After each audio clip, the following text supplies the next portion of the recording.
तसव्वुर करें, दो ऐसे ममालिक जो बरसों तक एक दूसरे के सख्त तरीन मुखालिफ समझे जाते थे, आज एक ही मेज पर बैठकर मुस्तकबिल की बात कर रहे हैं। सवाल ये है, क्या सऊदी अरब और ईरान की ये नई दोस्ती मशरिक़ वस्ता को जंग से निकालकर तरक्की की तरफ ले जाएगी, या ये आलमी ताकतों के दरमियान एक नए मुकाबले की शुरुआत है? आज की वीडियो में हम जानेंगे कि सऊदी अरब और ईरान की बदलती हुई सिफारतकारी पूरे खित्ते की सियासत, मईशत और पाकिस्तान समेत दुनिया पर किस तरह असरअंदाज हो सकती है। कई दहाइयों तक सऊदी अरब और ईरान मशरिक़ वस्ता में मुख्तलिफ सियासी और इलाकाई मामलात पर एक दूसरे के मुखालिफ रहे।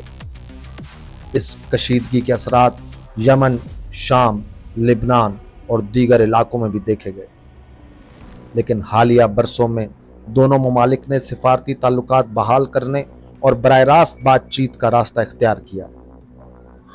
ये सिर्फ सिफारतकारी नहीं बल्कि पूरे खित्ते के मुस्तकबिल के लिए एक अहम तब्दीली समझी जा रही है।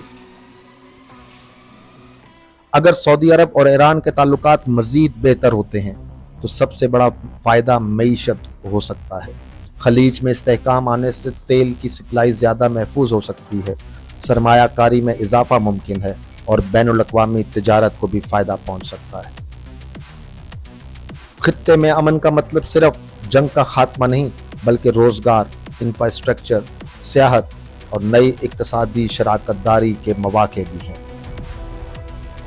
सऊदी अरब और ईरान की सिफारती पेशरफ्त सिर्फ दो ममालिक का मामला नहीं, अमरीका, चीन, रूस और दीगर आलमी ताकतें भी इस तब्दीली को करीब से देख रही हैं, क्योंकि मशरिक़ वस्ता आलमी तवानाई की मंडी और बैनुल-अक़वामी तिजारत के लिए इंतहाई अहम खित्ता है।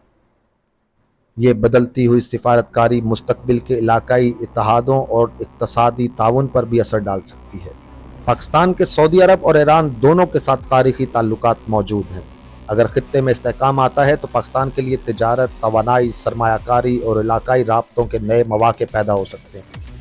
इसलिए इस्लामाबाद के लिए मतवाज़न सिफारतकारी और इलाकाई ताउन मुस्तकबिल में मज़ीद अहम हो सकता है।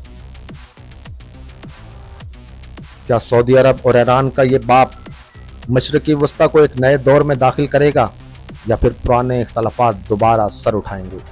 इस सवाल का जवाब आने वाले चंद सालों में आलमी सियासत और खित्ते की पेशरफ्त से वाज़ेह होगा। आपकी राय क्या है? क्या सऊदी अरब और ईरान की बेहतर होती सिफारत ताल्लुकात खित्ते में मुस्तकिल अमन और इक़्तिसादी तरक्की ला सकते हैं? अपनी राय कमेंट्स में ज़रूर बताएं। अगर वीडियो पसंद आए तो लाइक करें, चैनल को सब्सक्राइब करें और बेल आइकन को ज़रूर दबाएं ताकि आलमी सियासत और करंट अफेयर पर ऐसी मज़ीद मालूमाती वीडियोज़ आप तक पहुँचती रहें। शुक्रिया।